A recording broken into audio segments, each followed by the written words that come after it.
don't let him get too far ahead of us if he can.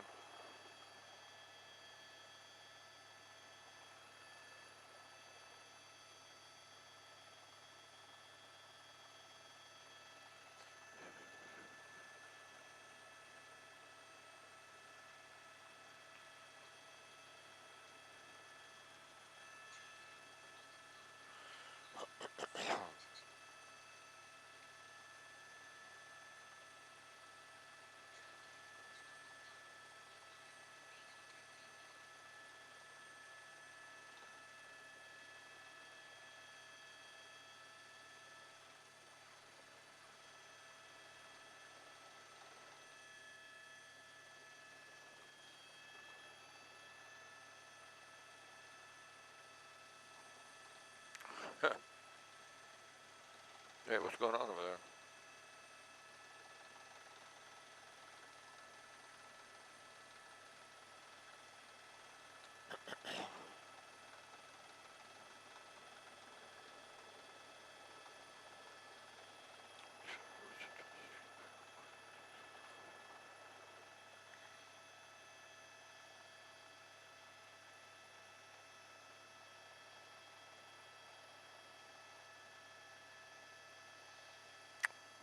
We're turning westbound, eastbound on Franklin. You see that street where you turn? Okay.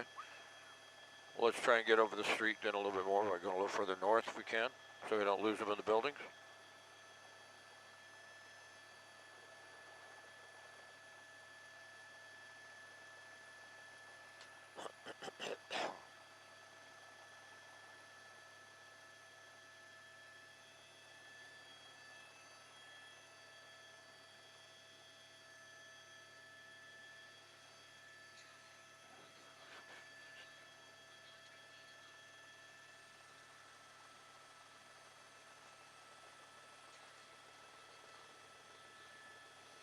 Yeah, could get on the freeway here. I think this joins to the freeway, if I'm not mistaken.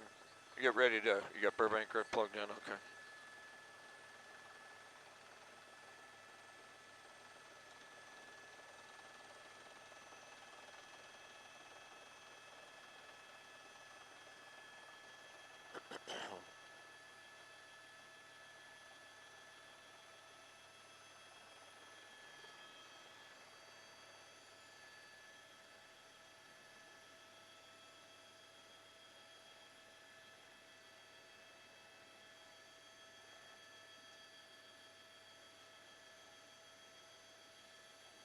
Is that a freeway on-ramp right there? I think it is. I think you're forced onto 101 here in a minute. Unless you get in that far right lane.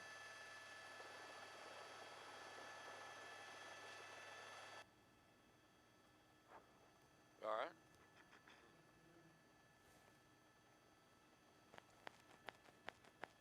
Yep. Oh, turned, okay. Hold it right here.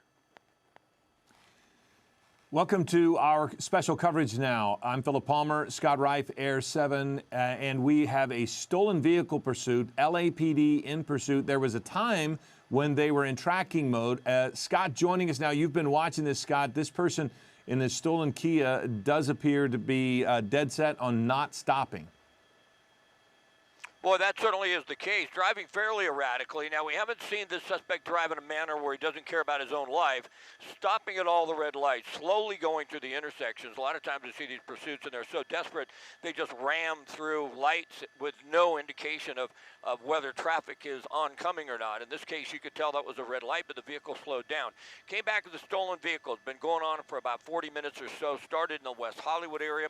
We've been down Wilshire Boulevard. We've been down onto Highland, and now turning around going back northbound on Highland. You see the officers there. They had a spike strip out and ready to go, and the suspect was able to turn around. It's the second time the suspect's been on Highland. If it continues northbound on Highland, doesn't make that turn that we saw a moment ago, the suspect will be forced onto the 101 freeway northbound. We're in Hollywood, stolen. You can tell the windows are blacked out, so it's hard to say exactly how many people may be on board that vehicle. We haven't got any estimates from the LAPD about that, and we don't know if they might know who this individual is, but it's a stolen vehicle at this point in time. That's the 101 freeway that the vehicle's crossing underneath, and I think if he continues northbound, On Highland, they're going to merge onto the northbound 101. So it looks like we're headed northbound on the 101 now, headed up into the San Fernando Valley, Philip. And given the way he's been driving, Scott, this could be dangerous for a lot of folks because traffic is going to be picking up. It's 9 o'clock in the morning on a back-to-work Monday.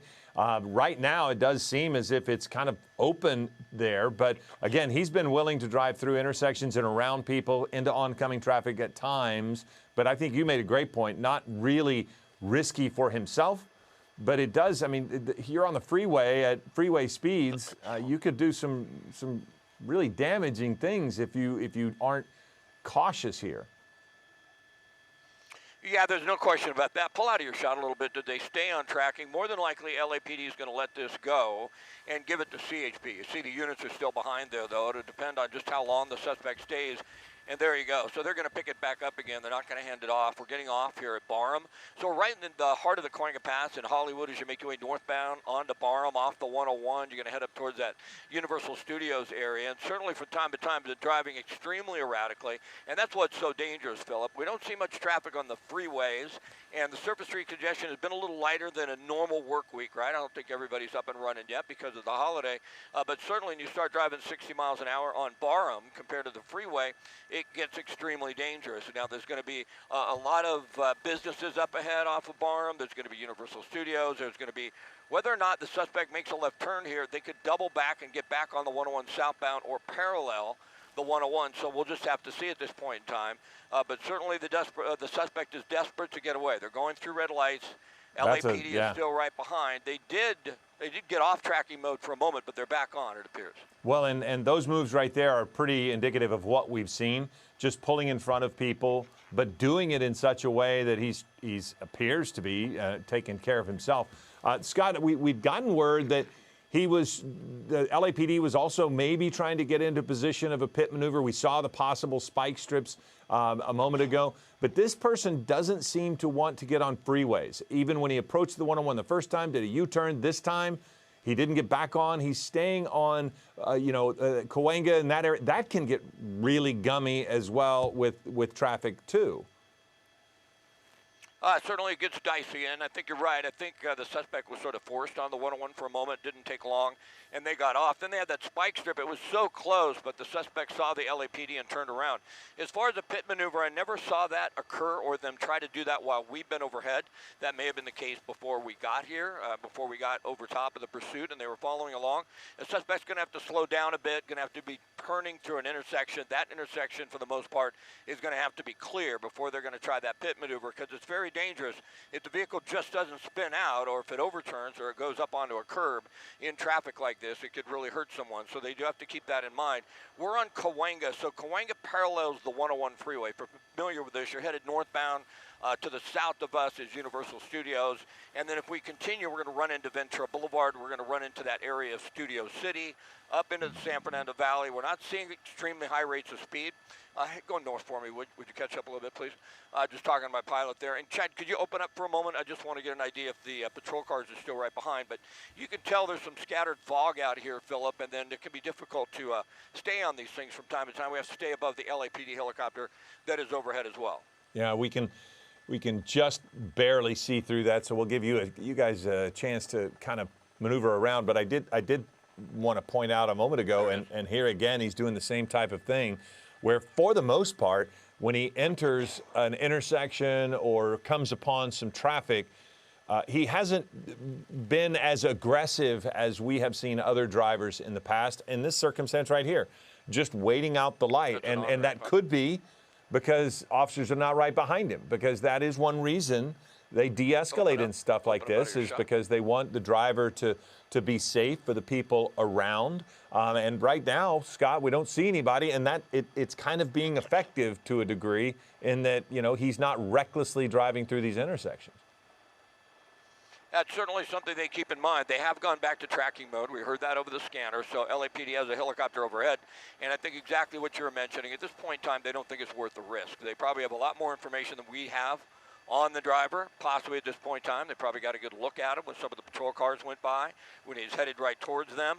They probably know where the vehicle is out of. Once again, it came back as stolen. Those look like they might be new plates, but no, it doesn't appear that they are. Open up out of your shot, Chad, because they did go to tracking mode. The LAPD units that were right behind did back off. A moment ago, the suspect could have got back on the 101 freeway southbound, decided not to. So now turning north on Universal City here, Drive, I believe, Lancashire Boulevard, headed up towards Universal Studios. And right now, underneath the overcrossing, there we go, we see them coming back out. A lot of times we see that, Philip, we think they may make a run for it when it goes slow through or underneath an overcrossing like that. Yeah, we've seen that a lot, but we're still trying to find him. I think there he is. There he is. Because at this point, with staying off the freeway, you're keeping, if you're trying to get into the mind of this person, CHP's out of it, and he doesn't see anybody behind him. But you got to know that they're watching you, and if they do know who this is, which would be difficult to know if it comes back as a stolen vehicle, it's just a person who's stolen a vehicle. But again, when you start weighing the danger to the community with the way this person was driving when PD was right behind him, versus the charges he may face, given it's a stolen vehicle and a pursuit, I mean, you almost have to consider it's better to just follow him from above and wait until he pulls over, because unless he's got something in mind, they could just follow him from the air. And that's what they're doing, Philip. I think they think the strategy right now, the safest one, is just to back off and let this suspect drive. Not drive it erratically, not going through red lights if the officers aren't right behind him, and the helicopter's overhead. And then there's always the vibe that, hey, we can always get this guy later. It's not worth somebody getting hurt or killed. And right now, the suspect does not appear to be really endangering a lot of people. I mean, that was a little maneuver. Suspects looking at their rearview mirror, trying to see if there's anybody behind them, probably looking up at the helicopter. Now, we're way above the LAPD helicopter. We're 500 feet above him, so he wouldn't see us. But more than likely, if he's looking out his window and he's looking up, he may see the LAPD helicopter that goes around in circles, and then the observer keeps an eye on the suspect vehicle, and then the observer's on the radio letting all the units in the area know what direction the suspect is heading. But certainly it appears to me to be a great strategy as far as safety is concerned, to just back off and go to tracking.